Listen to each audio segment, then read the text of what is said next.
Before Cheryl Hines appeared on The View to promote her new book, Joy Behar visited her dressing room to offer some comfort.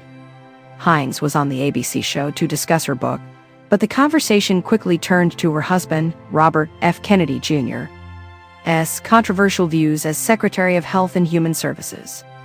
Behar anticipated the interview might become contentious, so she tried to reassure Hines beforehand. "I thought it was a tough spot for her because, even though she's not responsible for the outrageous things he says, she's still his wife," Behar explained on Behind the Table. "But it just shows you the power of selling a book." She added, "I went into her dressing room before to try to make her feel a little bit better." As expected, the interview became heated, particularly between Hines and Sunny Hostin. Hostin criticized Kennedy as the least qualified Secretary of Health in history, emphasizing his lack of scientific or medical background.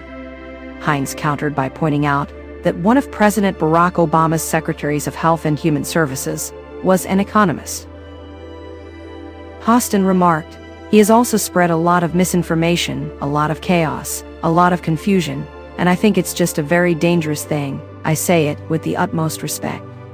Hines responded by mentioning misinformation during the early days of the COVID pandemic, citing Anthony Fauci's statements about vaccines preventing transmission as disinformation.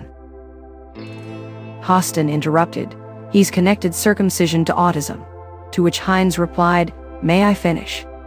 She reiterated her point about COVID misinformation.